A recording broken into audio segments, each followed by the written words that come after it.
Thank you. Thank you. No, seriously, thank you. That was the last time Minister Ryan was here. We were on this kick of thank you. That was what it was during Tabernacles. But if you weren't around, you didn't get that inside joke. You know, we shouldn't tell inside jokes because if you're not around the people that it's a joke with, nobody gets it, right? So it's just you having a good time all by yourself. I've been known to have a good time all by myself. Yeah.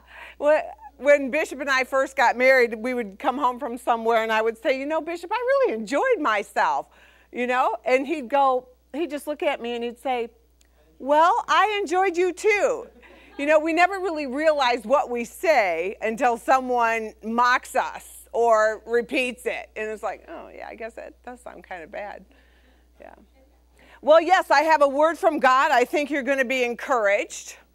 I think you're going to be given the opportunity to make some change. I think you're going to be given the opportunity to know more of God's heart and just really how much he really does love you. Because, you know, we know that that's what the Bible says, but do we believe it? So we're going to go ahead and get started. Well, you know what time it is. It's time for...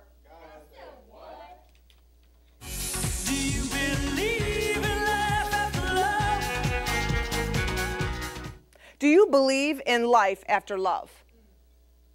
Now, before I looked this song up, I thought it said, do you believe in love after love? You know, once you've loved, do you believe that you can love again? But, I mean, that's a question. That's a question. When your spouse dies or when life happens, it's okay for you to ask the question, do you believe in love after love? Once you've loved, do you believe you can love again? How about the same person? How about the same spouse? Once you've loved and they have done all the unlovely things that you don't love, do you believe you can love again? Because, you know, after all, you know, love is supposed to be for life. Love is this complex word that people now have begun to throw around so loosely. In fact, my students and I were just talking about it the other day. I mean, I have students that tell me they love me, like because that's the norm. I love you. And I turned around and looked at the one student and I said, no, you don't. You know, really, do you love me? And so I tell the story about Bishop. You know, Bishop will say, I love you, I love you. I go, you tell everybody you love them. It means nothing to me. Don't look at me that way. So then he began to say, well, I like you. And I like that better because it set me apart. I didn't want to be like everybody. Right? And that's what he would say. I don't like everybody. Right. So... But that's what I thought before I looked the words up. And then after I looked the words up, I knew God was saying what? Do you believe in life after love? So it's probably where we're at today. Do you believe that there can be life after love? I mean, come on. Do you believe it? Do you believe? Believe. Are you fully persuaded? Is it the truth? Is it the honest truth that you believe? Do you accept the word or evidence of? That means you believe. Do you believe that there is life after you've loved? Do you believe that there is life after God has loved you? Do you believe there is life after an individual has loved you? Do you believe that in life after love? Now, that's believe, and we're believers, so we should believe, right? We should believe what the Word says. We should believe what God says. And I hope you do. But what I'm going to tell you is that intimacy tells the real story. Because let's go look at the other part of this phrase that God said, and it's called life. Well, what is life? Bishop has always said that life is what you experience when you have other plans. We never plan the things in our life that happen. I mean, there are some things we plan. There are a lot of things we don't plan that just happen. That's called life, right? Life happens. Life is what you experience when you have other plans, but your life as a Christian is not your own. It's not your own. And somehow we think that we've given God our life and then we take it back. But we have to understand our life is not our own because we've been bought with a price. And I was really expensive. Because there was a lot of sin in my life. So there had to be a lot of blood that was shed to buy me. But I've been bought. My life is no longer my own. But God still says, do you believe in life after love? Here's the best definition of love, just dictionary, Merriam Dictionary. And it says the condition, let me back up. This isn't the best, but number one definition is an opportunity for continued viability. Are you viable? Do you have viability, or have you just lost your salt and there is nothing viable about you? Okay, that's life. And around here we preach, let the word become life in your life, right? So if the word is life in your life, then you are going to be viable. Okay, so here's the best definition. Number two, the condition that distinguishes animals and plants from inorganic matter, which, okay, blah, blah, blah. Here's the part I like. Including the capacity for growth. Have you grown in the last 3 months? Including the capacity for reproduction. You've reproduced something. What have you reproduced? Including the capacity for functional activity. You've had some activity. We all have activity. Now, how much function was there to that activity? Right. Okay, here's the best part. Including the capacity for continual change. Oh, we hate that word change, but that's what life is. You have the capacity for continued change before death. Preceding death. That means our life is this journey, and we're on this road called change. And if we're not ready, if we're not willing for that continual change, then I'm not sure how much life we're actually going to have as time goes on. New change is fresh, whether we like it or not. I am very humbled in these days of when things are changed at my place of employment. It's like, I just kind of like, oh, I don't need one more thing to try and figure out how to do. You know, I don't have time for the learning curve right now. You know, but I'm still really realizing that change is fresh. When you make a change, it's fresh. And how many times do you, like Bishop used to say, well, we've never done it that way before. Well, so what? Change. I got a new way. It's fresh. You're right? Okay, so change is not a bad thing. And if you have life, then you will have continual change.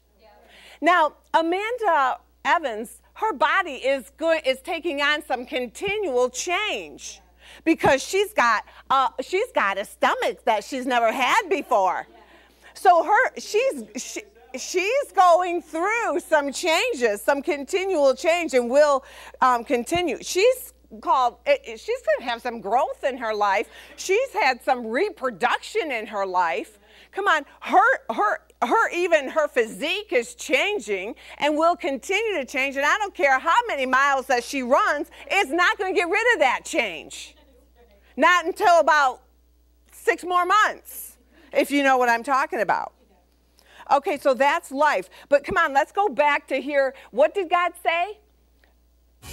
Do you believe in life after love? Oh my goodness. Do you know how many people, once they have loved someone, like, and it's over, they go, oh, my life is over. My life is gone. My life is done. I can't continue. I gave all of myself to this love relationship and it's over, and now I have no life. Life is over as I know it. Well, maybe so, but is life really over? Yeah. Wow. You have to, you have to ask yourself that question. So here's, definition of love. It's an intense feeling or deep affection. We kind of knew that. It's fondness, tenderness, warmth, attachment, endearment. But here's the word I want to focus on today. Intimacy. love is intimacy. And do you believe in life after intimacy? Now, Nate and Amanda Evans, and I'm going to talk about them a little bit because let me see. Now, are they fully persuaded? Do they consider it to be true and honest that they believe in life after intimacy? There's some evidence growing in their life that indicates it is so. But how many people love and yet there is no intimacy? I mean, how many people, do you know what I'm talking about? There's no children in here, so this might get a little PG or maybe even R, depends. But their intimacy, it's a great word. God intended us to be intimate with our spouse and intimate with him, right? Yeah. But, I submit to you, there's a lot of people just wanting the sex. They don't want the intimacy because intimacy means you feel, you are committed, you are devoted. You're almost as quasi-worship, real intimacy. Okay. But so many people in the land today, in the society that we live in, it's like they're after a one-night stand. Give me the pleasure and I'm done. Okay, I don't care if I ever see you again. A one-night stand. How many people are in church on Sundays? That's a one-week stand. Every week they come and they want to be intimate with God for just Sunday, but Monday through Saturday they're doing whatever they want. There's no life. There's been no intimacy because nothing has taken root. There's been no seed that has begun to grow because they are in a one-night stand called every week.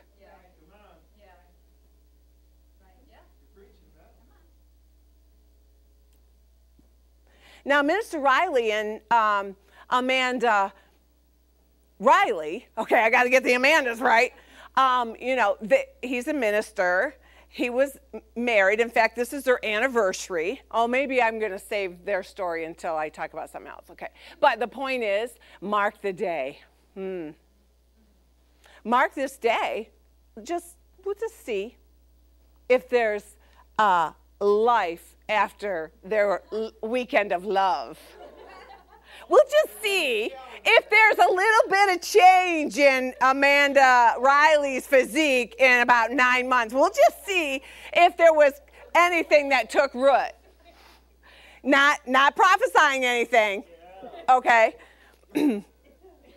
But it's called life after love. It's called life after intimacy. And so, here's another definition of love. Unselfish, loyal, and benevolent concern for the good of another. Do you know God's concern for you is that way? Yeah. God's concern for you is that way. He's concerned for you, Tank.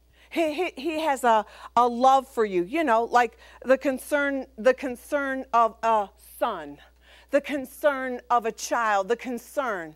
That's how God's love is for us, right? So love. Love is this complex word, I understand. But I want you to know that the bottom line about love is that conception has to take root.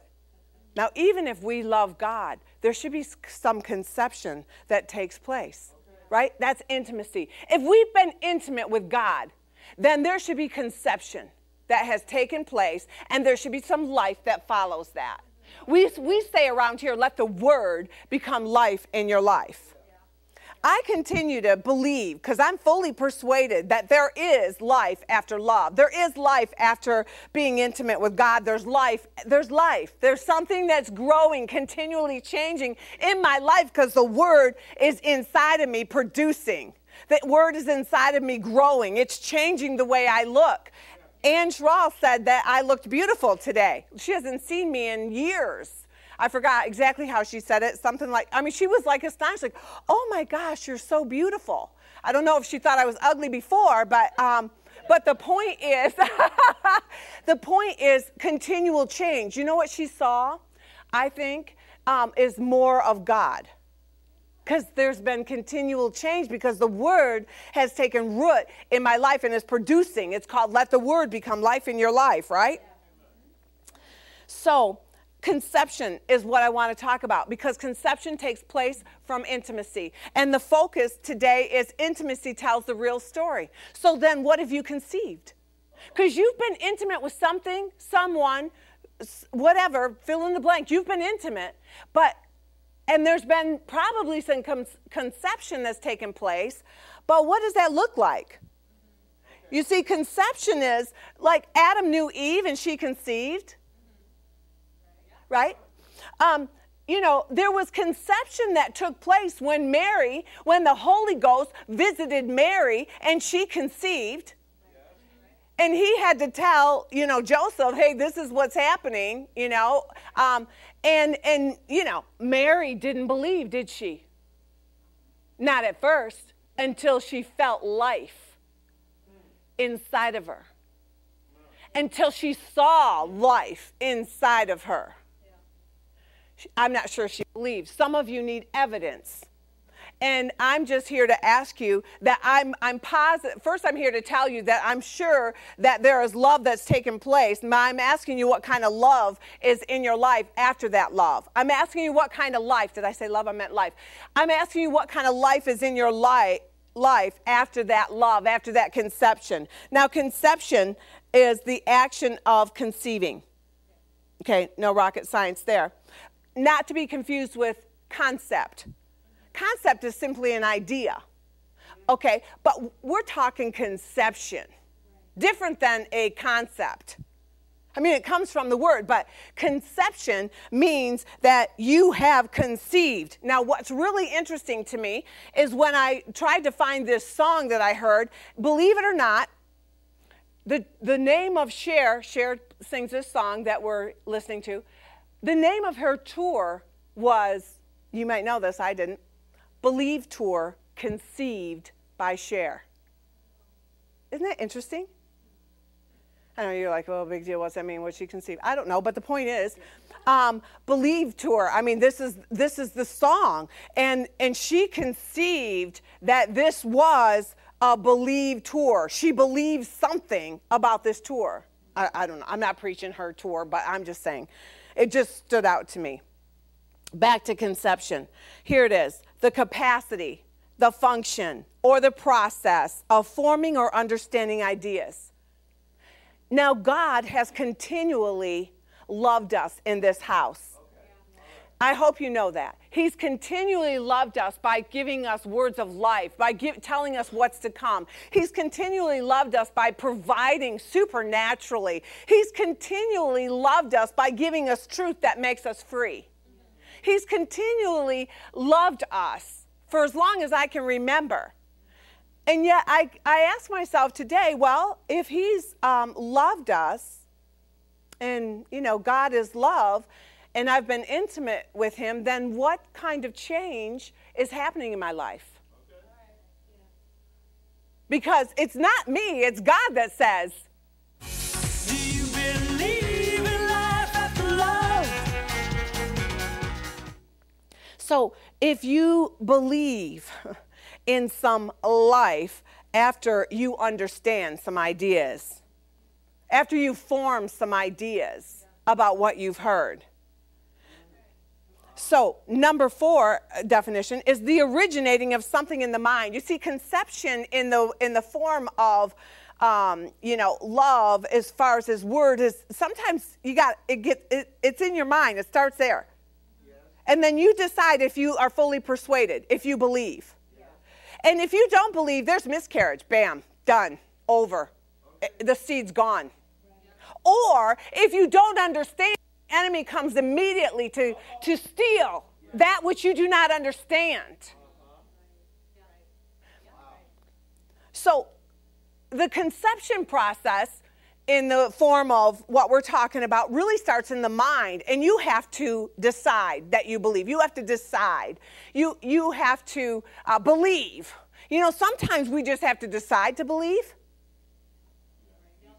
Some days I decide that I believe that I love you today. I'm making a decision. Now, those were the earlier days. Now it's just floating on a cloud in heaven every single day. I'm talking about me and Bishop. And love with my husband is like so easy now. But it was not easy the first 8 years of our life. In fact, it was so hard that I had to fight every day to believe that this was of God.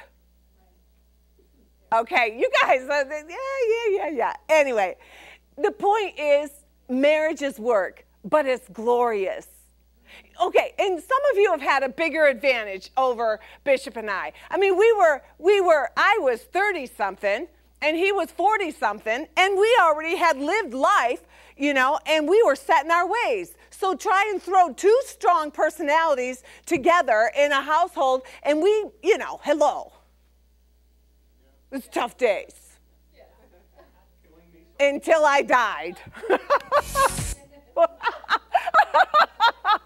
Yeah, do you believe in life after love? I had some moments where I wasn't sure I did. It was up here. It's like, this ain't working. But time, the seed took root and began to produce a continual change, begin to grow. Conception. Is there any evidence the seed of the Word of God has been conceived in your life? Reverend Bob preached on Wednesday night. Matter of fact, he didn't preach. He prayed that God is the giver of life. God is the giver of breath. Is there any evidence that there is life after you have been with God? After He has so diligently told you His word and explained it and gave you words of encouragement, all of that. So I guess I took a little trip down memory lane and I thought, well, okay, have I conceived the word, God, that you've given me? It's spoken through this house, spoken through God through this house. I mean, what kind of conception has taken place? Because if conception's taken place, there's evidence over time. It only takes 6 weeks, and there's evidence. You're throwing up, or you got a little pouch, or you're sick to your stomach, or you're home. You know why God said it was an emotional year? Because the hormones are like when you're pregnant, right? Amanda Evans is like, yeah,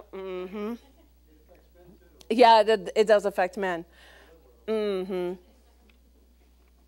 So 1 year ago now, I heard the Lord say, because I love and breathe, I live, because I live and breathe this Philadelphia freedom. I mean, He told us a year ago that we were the Philadelphia church. He said, Philadelphia freedom, I love you. Yes, I do. Right? You know that song, Elton John. That's what He said. He said, I love you. But has that been conceived inside you? Are you fully persuaded that that's the truth?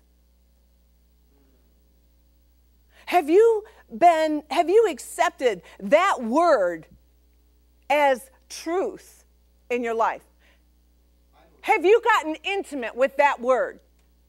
Because if you have, then you would go to Revelation 3:8 and you would probably go back and remind yourself of what that said. So I'll remind you of what it says. It says, I know your works. Behold, I've set before you an open door. Now, do you believe that? Yes. Are you fully persuaded? Yes. Have you conceived that truth? Is that producing something? How many open doors have you walked through? How many open doors have you seen? How many open doors have you looked at and said, that's too far away?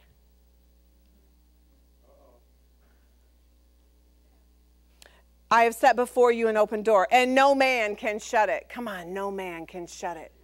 Conceive that. Let that produce. No man can shut it.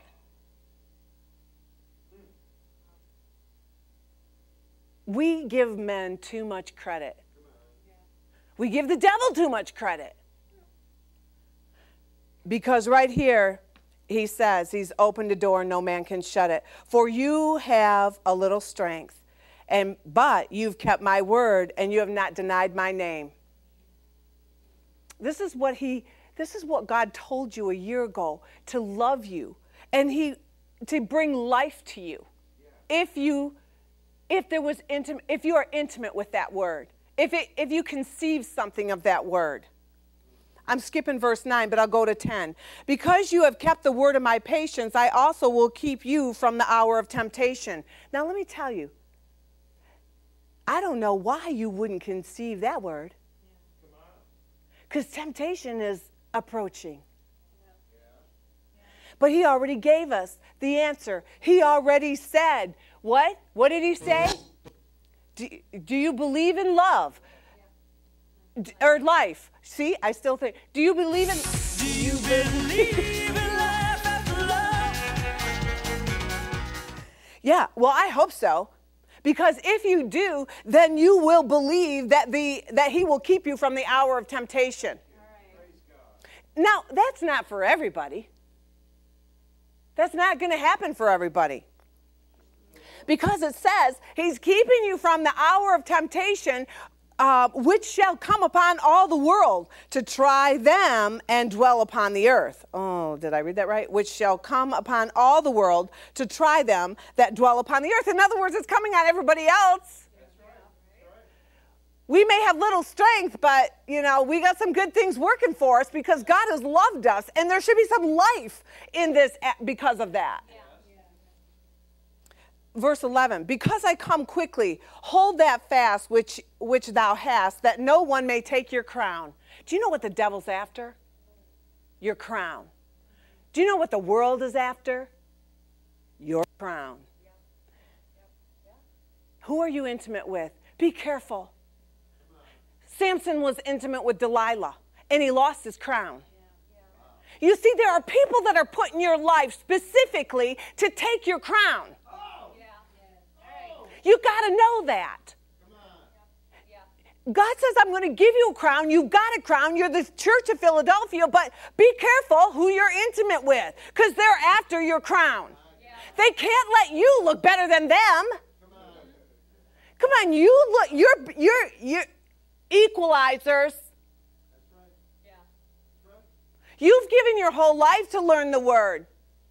They haven't. And they don't want you to know more than them. They don't want you to be better. They don't want to think that you are more holy than they, because after all, they are religious. And the religious group thinks that they are holier than thou. So protect your crown. God gave us this word because he was loving us, that we would have life in this time of temptation, that we would have life in this time of turmoil, that we would have life when all these things came on the earth. But protect your crown.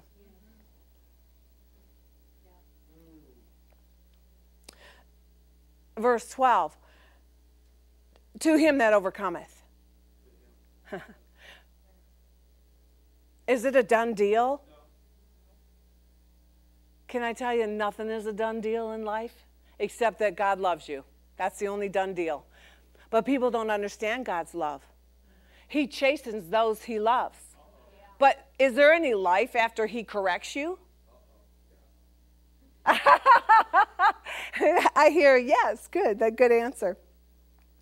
So for him that overcometh will I make a pillar in the temple of my God, and he shall go out, and he shall go no more out. And I will write upon him the name of my God, and the name of the city of my God, which is New Jerusalem, which comes down out of the heaven from my God, and I will write upon him my new name.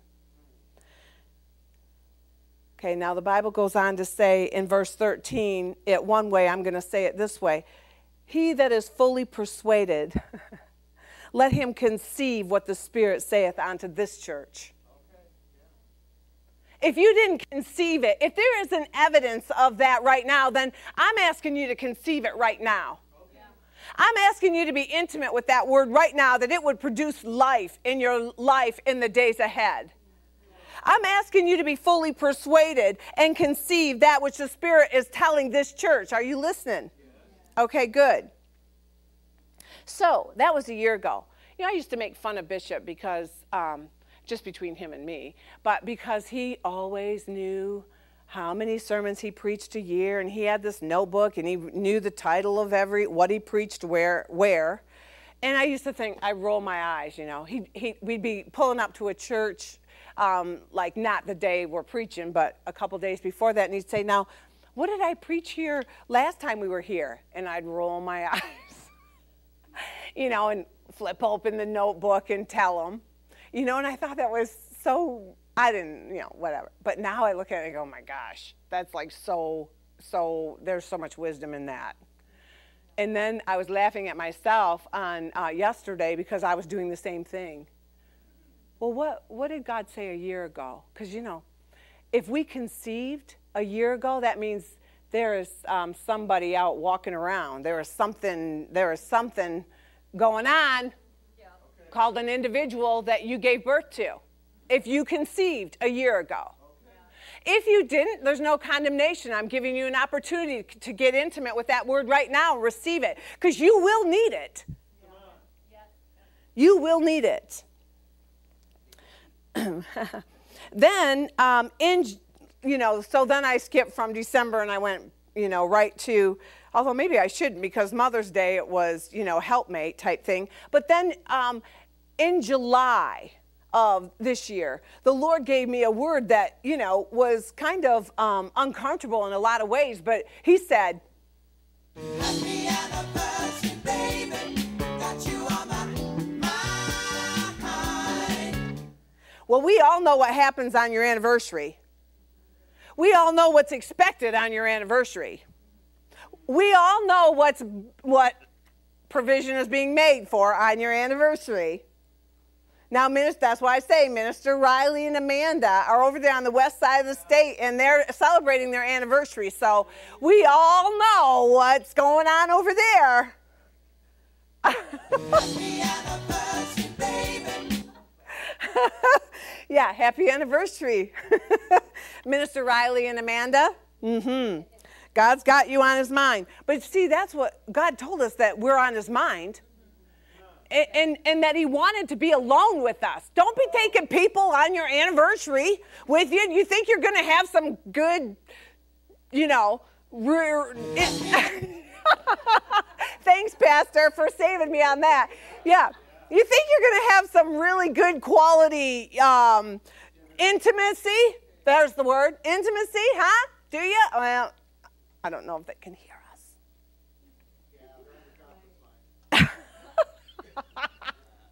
Okay, anyway. Yeah. He said yes, sir. I don't know what's happening. Yes, sir, Minister Ryan. Leave room. Leave room for Jesus. Minister Ryan says, leave room for Jesus. Anyway, that was God loving you. Now, I just want to know, has anything happened since then? Because if you conceived on that moment, in that, you know, day, then that's 6 months ago. Your clothes aren't fitting anymore. Men, you're not escaped from this, because, you know, you may not be the body or the ground that it's taking root in, but, you know, you can make the application. It will absolutely cost you. Right, Minister Riley? He knows that from Abigail. Now, that's July. Well, we know what comes after July, September, and that was the prophetic outlook. And so God was loving you and wanting to know if conception has taken place, for the books are open.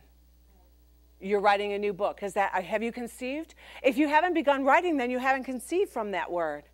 Then there's no life coming from that seed, from that intimate time. How about it's an emotional year? Oh, yeah. An emotional year? Well, that's what he said. Did you conceive that? You know, I know us women, it didn't take anything. We got that one. Got that one. Yeah, that one started producing that night. Are you kidding? That night. It's an emotional year. Right? We're changing the way we do business. Are you changing the way you do business? Or are you doing the same old, same old, same old? What is life? It's continual change until now, until death. Now, are you doing the same thing? Are you talking to people the same way about the Lord? Do you know people change? You know, I can't even talk about writing checks anymore because who writes checks that much? Like in public education, right?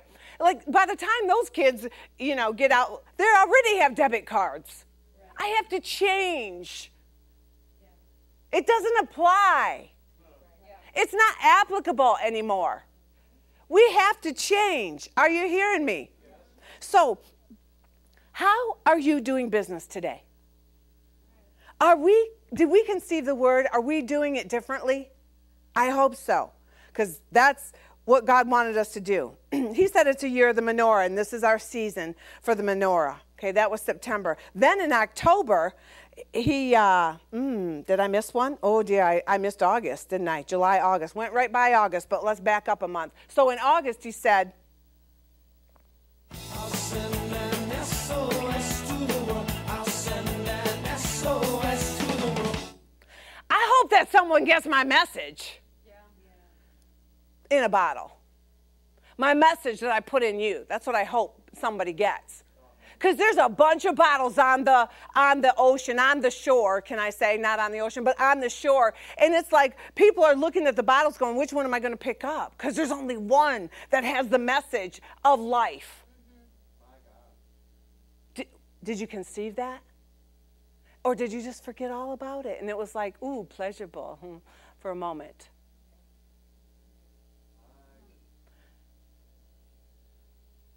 Because the purpose of it was God loving you and being intimate with you so that that word would conceive and you would produce. There's a message inside of you. And I'm telling you that the focus is intimacy tells the real story. So there's a message inside of you, all right. But that message will depend on who you've been intimate with. If it's his message, if it's the message he gave you, if it's this message he wants you to be telling. It all depends on, did you conceive from that word or you conceived from something else? And you have a different message. Okay, then that was August and September. And now we're going to as recent as October. And God said,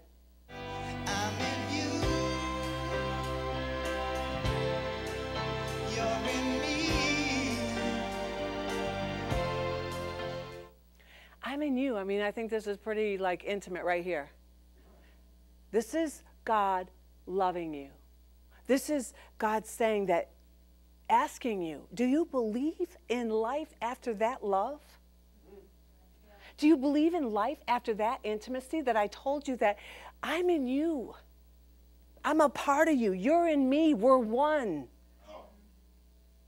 So you should be able to do everything that I do. Jesus turned the water into wine. He healed the blind man. He did la, la, la, la, la. Remember the message? Okay, you're one with your Father. So you should be producing something of him.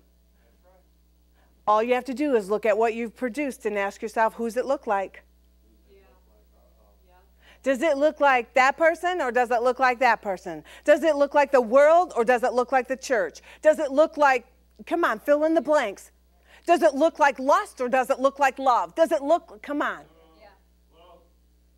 That's all you got to do. Because all of us have been intimate with someone, something, and it is producing, whether we know it or not. And so that's what the focus is, that's going to tell the real story. People will know. Now, not tooting my own horn, but I was really blessed when Ann Schroll said how beautiful I am. And again, I know it's not because I'm beautiful, but it's because of the God. God in me is shining, and that's what she's seeing. Yeah. Okay. Yeah. You didn't care about that. All right. So, again, what have you conceived? All of the love that God has given you, what has taken seed? And what is growing? Is there anything growing? Is there any life in there? Yes, there is. I know there is. November, just last month, during the time of prayer, the Lord gave me, actually the song was Don't Talk to Strangers, but he said, talk to strangers. He helped you, he gave you words of life that would help you overcome the fear of talking to strangers. Are you producing? Is there evidence? Did you conceive that word? Were you intimate with that word to the point that it's producing something now? Are you talking to strangers? And this is so good because I'm not here to tell you you are or you're not. The evidence tells the real story. And it's meant to give you hope. It's meant for God to once again say, look, I have loved you. I'm still loving you. I'm going to love you. But I expect to see some results. Because I'm after life. I'm after life. Can you understand? I mean, you want life too. The God kind of life, that is. So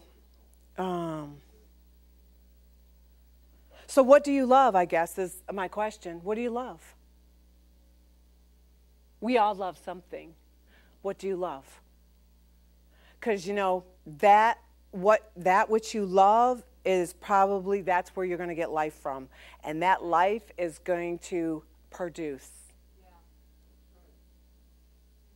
So what? Or who do you love? Something is being conceived from that love. If you don't have enough finances in your life, then what is it that you're loving that has already conceived and is taking that promise that God has given you? Because God promised us, according to his word, as we enter into the divine order of giving, come on, you know the story, the rest of it. Yeah, so maybe you're sitting there going, well, yeah, I've had a lot of opportunity to get intimate with God. And the answer is yeah. I've had a lot of opportunity to have my quiver full. Yeah. I've had a lot of moments of not just pleasure, but conception. And where is that child today? Where is that child? Or have you had a lot of opportunity to conceive, and yet there has been one miscarriage after another? Because the health of your body is not the divine order that God has for his house.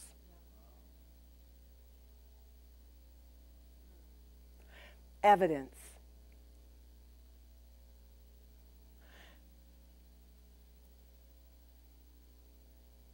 Minister Ryan says, yes, we need to conceive the holy thing, not defilement, right? So, because God is still wanting you to believe in life after his intimacy, after his love, after his word, he's giving you another chance this morning. And he's, wanting you to really conceive. And so in Acts 16:14, it says, now a certain woman named Lydia heard us, and she was a seller of the purple from the city of Thyatira, who worshiped God. The Lord opened her heart to heed the things that were spoken by Paul. So maybe your prayer this morning needs to be, God, open my heart that I could conceive from the word that you've spoken, that it would produce, that there would be evidence of it, life in my life. Not just your head. In Judges 11:35, it says, alas, my daughter, you have brought me very low. You are among those who trouble me. For I have given my word to the Lord, and I cannot go back on it.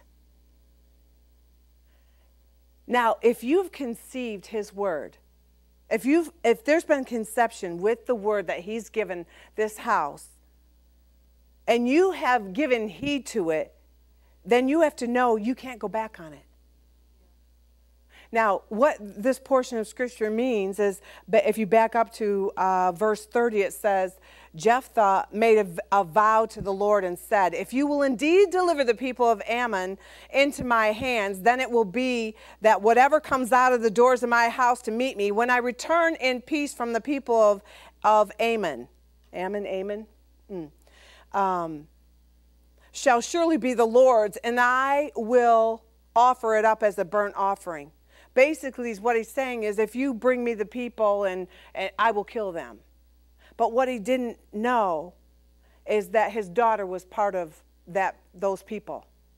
And so when you jump down to verse 35, and it says, and it came to pass when he saw her that he tore his clothes and said, alas, my daughter. See, he made a vow to God. He said, I'll kill him.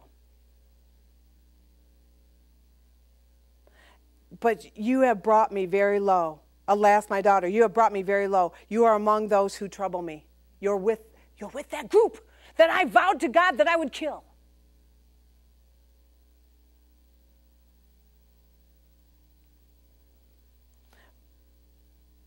For I have given my word to the Lord, and I cannot go back on it. Why have you miscarried in some areas? Because you've gone back on your word, because you didn't realize your daughter was part of that group. You didn't realize your son was part of that group. You didn't realize your sister was part of that group.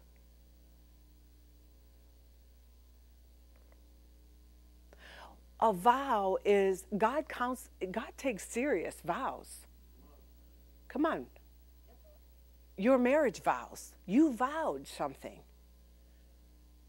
Thank goodness I didn't vow to keep Bishop in sickness and in health. I'm not doing that one. Sickness was the part I wasn't doing. But I didn't vow that. That's not what I said. That's not what I made covenant with. Thank the Lord that he understands divine health and receives it every day. Okay.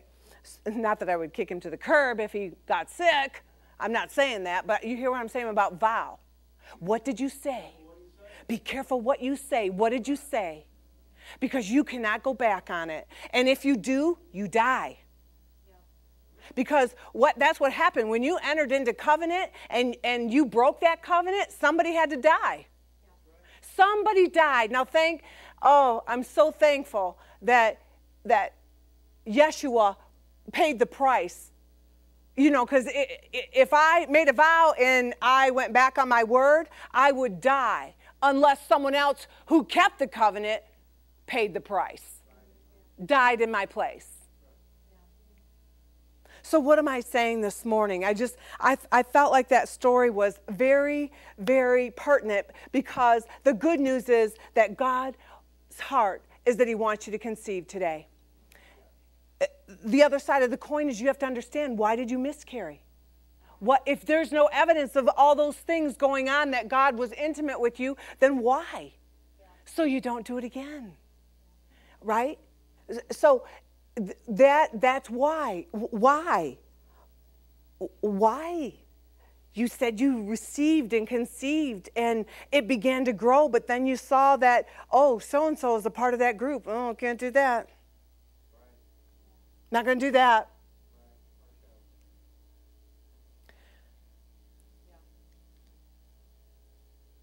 Everyone has a soft spot, and the devil knows it. Everyone knows that you have a soft spot too. All they have to do is look at you and watch. And there's evidence that there's a soft spot, that you don't treat that the same way you treat this.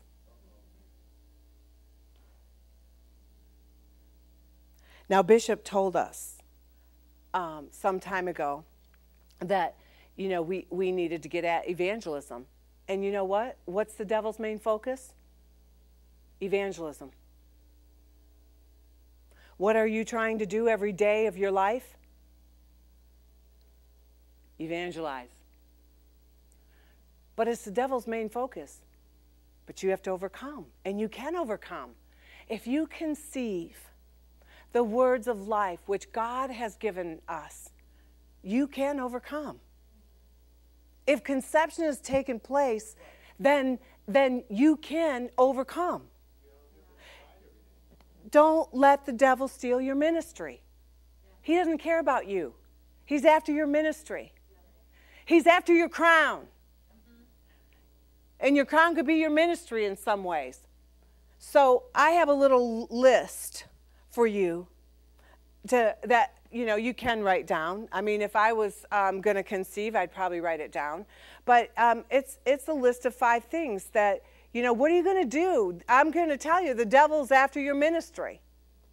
He's after evangelism. He's after you. He's after your ministry. He's after your crown. So here's 5 things that you can do to prevent that. Here's 5 things that you can do to stay steadfast, to conceive, knowing that your ministry will go forward. Number 1, don't neglect your personal walk.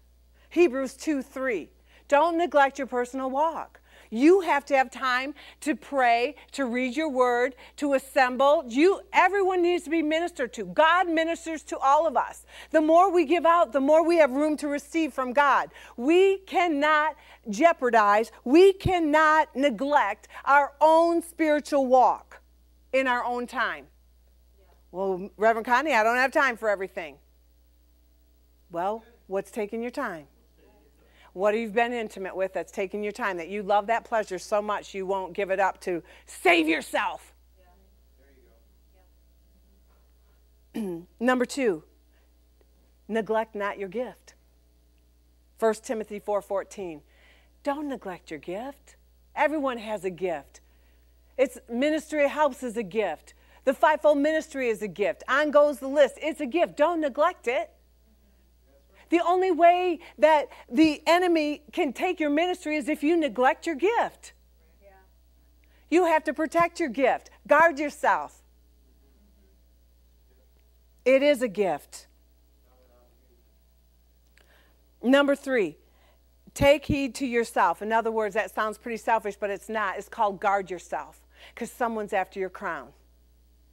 The devil's after your ministry. Guard yourself. Be wise. It's a pivotal year to be able to see. You should be able to see who's up to no good. Samson should have seen Delilah was after something other than just him. She didn't care about him. She wanted what he had. She wanted to know the secret. Everybody wants to know the secret when they see you successful and when they see you in a good place when everyone else isn't in a good place. When they see you avoid the temptation, when they see you avoid being able to, get past what's coming on the earth, come on. They don't care about you. Guard yourself. Number 4, never allow anything to hurt your heart in ways that it would harden it. Someone said, and I didn't say this, but they said hurt feelings are nothing more than, how did they say it? Hurt feelings are nothing more than hurt personal pride. Okay. Right. Yeah. Feelings, nothing more than. I know. I know what you're thinking. You're thinking I don't have any feelings, but I do. And my feelings do get hurt. But you know what? If I was honest with myself, when my feelings get hurt, it is personal pride. You know? Yeah. So, number 5. This is a big one, because this really is the focus of the word today. Take heed that you don't allow the world in. Because the focus of this message is intimacy tells the real story. So if you're intimate with the world, it's producing. If you're intimate with the world, you have conceived some things that you probably don't won't like or want in the days to come. Sin is pleasurable for a season. We all know that.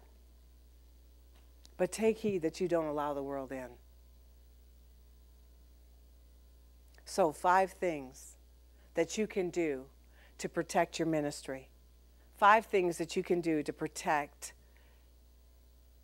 that thing which God has deposited in you.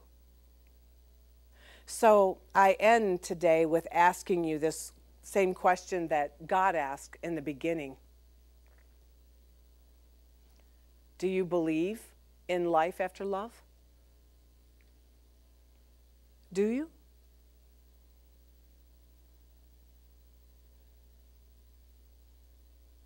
Well, I know God is love, and God has commanded us to keep his commandments, but there's no life in that. It's nothing but drudgery.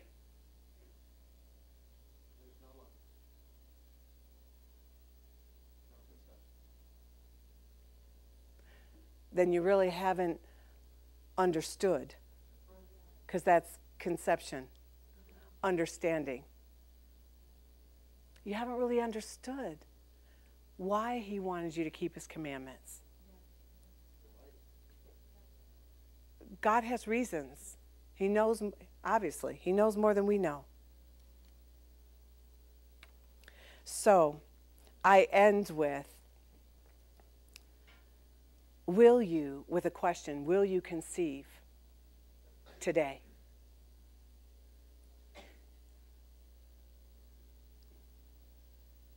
I can't believe it's December. And, there's supposed to be a man-child. There is a man-child, not supposed to be. There is a man-child. But have you conceived?